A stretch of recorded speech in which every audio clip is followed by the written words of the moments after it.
Randy Trimble was born on December 15, 1974, in Virginia. She was an only child, raised by her mother on her own. From a young age, Randy was attracted to the arts. She played the flute, performed in school plays, and was even part of the school band. After finishing high school, she went on to attend Bloomsburg University in Pennsylvania, where she studied to become a speech therapist. Randy had a genuine passion for working with children and gave it everything she had. Her mother was working multiple jobs to pay for her tuition, and Randy did not take that for granted. She kept her grades very high and eventually received a scholarship that covered her entire graduate program. During college, she also began dating a man named Brian. Not long after graduation, the two got married, but what should have been one of the happiest moments in their lives came with devastating news. Just before the wedding, Brian was diagnosed with multiple sclerosis, a serious degenerative illness that could result in permanent disability. Still, Randy did not walk away. She remained by his side and vowed to support him, no matter how the disease progressed.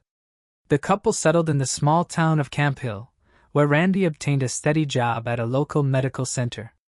With that consistent income, she was able to purchase a house, and from there, she and Brian began building a life together. They dreamed of having children and were saving money in case Brian's condition worsened and he became unable to work. To ensure they would be financially stable, Randy even took on a second job, despite already earning a reliable income from her full-time position. January 10, 2003, began like any other day. Randy, who was 28 years old at the time, went to work at the hospital and completed her shift around 5 p.m. Afterward, she went to her second job, stayed there for a few hours, and then went home. Brian had finished work a little earlier that day, but he had made plans to meet up with a friend in a nearby town. Around 8 p.m., he returned home and immediately sensed that something was wrong. The house was dark, and Randy did not appear to be there. Inside, the place was in disarray. Items were scattered across the floor, as if someone had torn the house apart while searching for something. Brian checked every room and called out for Randy, but she was nowhere to be found. Eventually, he stepped into the garage and was met with a devastating scene. Randy was lying on the floor in a pool of blood, with a strand of Christmas lights wrapped tightly around her neck. He immediately called 911, but it was too late. All the paramedics could do was pronounce her dead. Police turned Randy's body over to the medical examiner and began carefully searching the crime scene. There was not much to go on. There were no signs of forced entry, no murder weapon, and no clear clues pointing to a suspect. Forensics collected every fingerprint they could locate and sent them to the lab, hoping that one might belong to the killer. They also discovered that some cash and several of Randy's valuables were missing, including a gold diamond ring. Meanwhile, the medical examiner made a chilling discovery. Randy had been stabbed 27 times. That was what had ultimately killed her. The examiner also noted that the killer had attempted to strangle her but had failed. There were no signs of sexual assault. At first glance, it appeared that Randy had been murdered during a robbery. One of the windows in the house had been left unlocked, and detectives believed the killer might have entered that way. However, from the very beginning, they had serious doubts about that theory. The level of violence indicated something far more personal, and soon they began considering her husband as a possible suspect. Friends and family told investigators that Randy and Brian had been experiencing some issues in their marriage. Most of it centered around Brian's illness. Randy was always preparing for the worst, trying to save as much money as possible in case his condition deteriorated. Brian, on the other hand, did not want to think about any of that. He felt that they should not have to live every day in survival mode.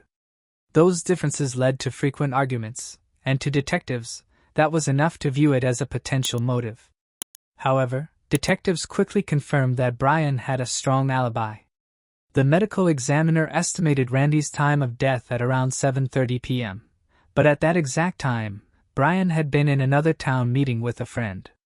Police investigated and confirmed that he had been at a cafe, with multiple customers and employees verifying his story. There was simply not enough time for him to drive home and commit the murder. The town where he met his friend was about an hour away, so police ruled him out as a suspect.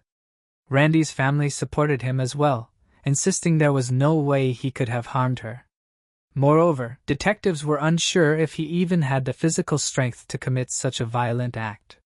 His condition was still in its early stages, but Brian was already struggling with physical activity. With Brian eliminated as a suspect, police turned their focus to other possible leads, but the complete lack of evidence made the investigation extremely difficult. Forensics had not found any usable fingerprints, no DNA, and nothing else that could guide them toward the killer. Detectives began focusing on the people closest to Randy, still convinced that the motive was personal. They spoke with her friends and coworkers, but no one could think of a single person who might have wanted to harm her. Randy had no enemies, and in recent years, she had been entirely devoted to her family. Weeks went by without progress. Detectives had no strong leads and no additional suspects. Eventually, they found themselves returning to Brian, wondering if there was any possible way he could have been involved. Even though Brian's alibi held up, his behavior after the murder raised some concerns. Not long after Randy's death, he moved to another town to be closer to his family and began skipping work frequently. He also completely cut off contact with Randy's mother, despite the fact that they had been very close before. What really caught people's attention was how suddenly he began spending money. Brian bought a new television, an Xbox, furnished his home with brand new furniture, and started purchasing all kinds of things he clearly did not need. His friends tried to talk to him about it, but Brian brushed them off, saying that grieving could be expensive. He also mentioned that he was expecting insurance payouts, one for the stolen jewelry and another for Randy's death. In the meantime, he explained that he was using the savings they had built together. Brian's behavior certainly raised red flags, but as long as his alibi remained solid, there was little police could do. So, they decided to dig deeper and spoke with his coworkers. Brian worked in the IT department at an insurance company, and detectives began asking if anyone had noticed anything unusual. That was when they received an interesting lead. A woman who knew Brian fairly well told investigators that he often spoke about problems in his marriage. According to her, he frequently complained that Randy was too controlling, constantly monitoring their spending and making him feel as though he could not live his own life. She said things had gotten so bad that, just a few weeks before Randy's death, Brian told his coworkers he planned to file for divorce. Then, seemingly out of nowhere, he changed his tone. He began insisting that everything between them was fine and that divorce was no longer being considered. Before ending the interview, the woman suggested detectives speak with another coworker, someone Brian had been particularly close to. That coworker's name was Blaine, and like Brian, he worked in the IT department. The two had bonded over their shared love of video games and horror movies. Blaine had even written a script for a low-budget film he dreamed of producing one day, something in the style of the Blair Witch Project. Brian loved the concept, and the two discussed it endlessly at work. However, according to another coworker, something changed in the weeks leading up to Randy's murder. The movie discussion stopped, as did their usual video game conversations. Instead, they began keeping to themselves, whispering quietly, as if they did not want anyone to overhear. After learning this, detectives began to suspect that Blaine might know something about Randy's death. Instead of bringing him in for questioning immediately, they decided to proceed strategically and see if they could extract more from Brian first. They maintained regular contact with him, checking in under the pretense of following up on small details. By that point, he had grown accustomed to their constant inquiries. But this time, detectives asked him to revisit the crime scene and walk them through everything that had happened on the night of the murder. Brian agreed, and that was when things took an interesting turn. As he described the moment he found Randy's body, his account no longer matched what he had told them weeks earlier. At first, he had said he did not touch her and immediately called 911.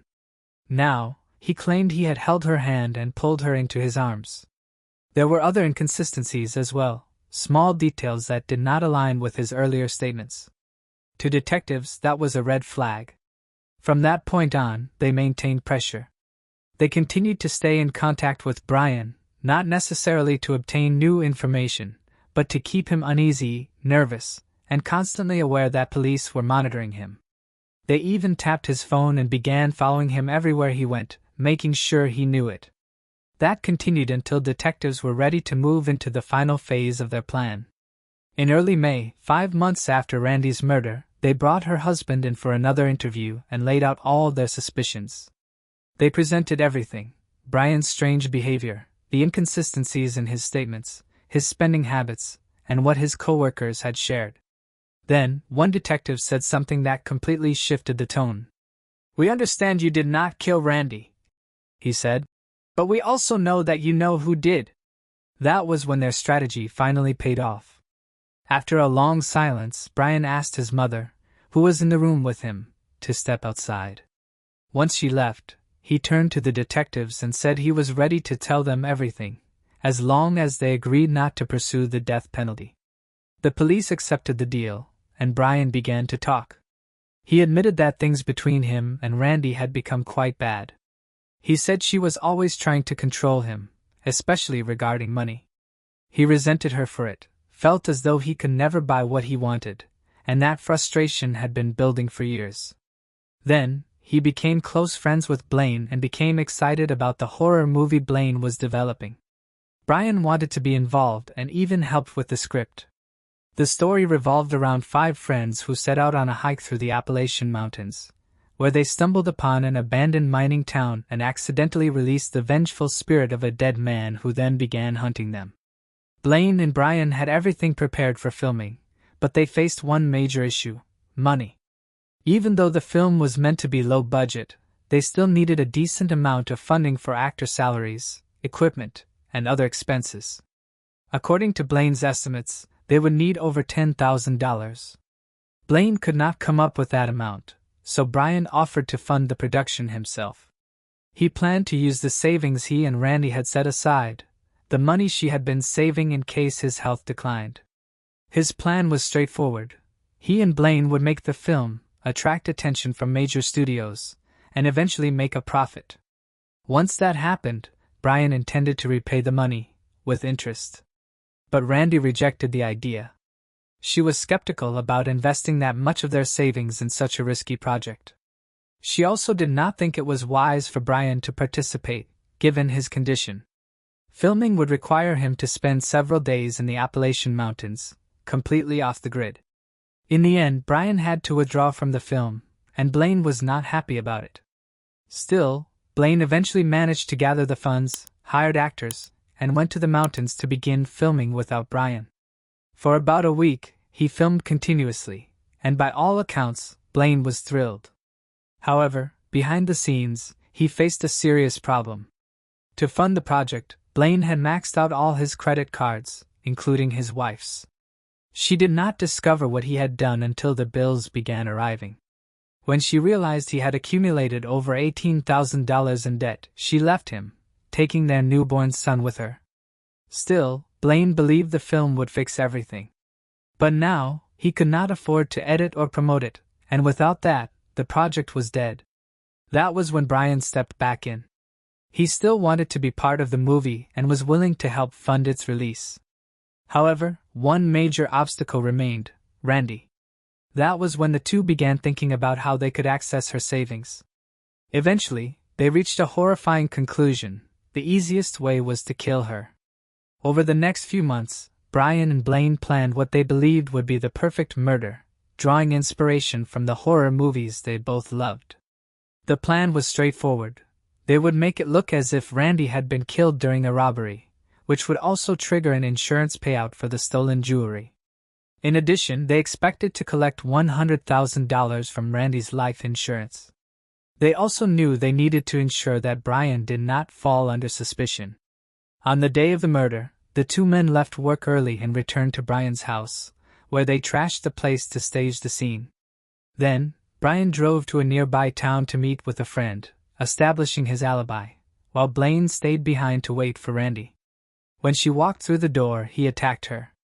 At first, he tried to strangle her with a cord, but Randy fought back harder than he had anticipated. That was when Blaine grabbed a knife and stabbed her repeatedly. After the attack, he fled the scene and disposed of the rubber gloves he had worn to avoid leaving any evidence. About an hour later, Brian returned home and called the police, claiming he had just found his wife's body. Before finishing his confession, Brian admitted that he had been shocked by how brutal his friend had been. He said that when they met a few days after the murder, Blaine described the entire event in graphic detail, and it made Brian feel sick. When detectives asked how he could do something like that to his own wife, a woman who had cared for him and built a future with him, Brian calmly replied that he was just trying to spare her the pain she would have felt from a divorce. With that, Brian was arrested and held in jail awaiting trial. But for investigators, the case was far from over. They now faced a new challenge, finding solid evidence that could link Blaine to the murder. Brian's confession alone would not be enough. Detectives obtained a warrant to search Blaine's car, and inside they found a receipt listing suspicious items. On the day of the murder, Blaine had purchased rubber gloves, work gloves, a black hoodie, and black pants. Police then went to the store and asked staff to check whether any other purchases had been made with the same credit card. That was when they made their breakthrough. The records showed that the same card had also been used to buy a large knife. Detectives obtained the exact same model and brought it to the medical examiner, who confirmed that the blade matched the wounds found on Randy's body. However, detectives soon encountered an unexpected problem. After speaking with Blaine's friends, they learned that he also had an alibi. Two of his friends claimed they had seen him at his apartment around 7:30 p.m., the approximate time of the murder. If that were true, there would not have been enough time for him to travel from Randy's house back to his own. The friends also mentioned that after spending time with Blaine, they stopped at a gas station. Police retrieved the receipt to verify the timeline, and that was when they made a key discovery. The time was off. The receipt showed that the friends had stopped at the gas station at 8:30 p.m., not 7:30. That meant Blaine had more than enough time to kill Randy and return home before meeting them. With all the evidence finally aligned, detectives charged Blaine with murder and placed him under arrest. Up to that point, they had had almost no direct interaction with him, and when they appeared at his door, Blaine fainted on the spot. Despite the overwhelming evidence against him, Blaine refused to confess and continued to insist that he was innocent. But as the trial approached and prosecutors announced they would be seeking the death penalty, he abruptly changed his stance. In exchange for removing that possibility, Blaine agreed to a plea deal. He admitted to killing Randy and said he had hoped to receive $20,000 from her life insurance to pay off his debts. In the end, both men were sentenced to life in prison without the possibility of parole, and to this day, they remain behind bars. After Randy's death, her mother founded a non-profit organization dedicated to helping victims of domestic violence. It remains active to this day and has provided assistance to hundreds of people in need. If you found this case intriguing, make sure to like and subscribe. We upload new crime case videos every night. Stay tuned and brace yourself for what's coming next.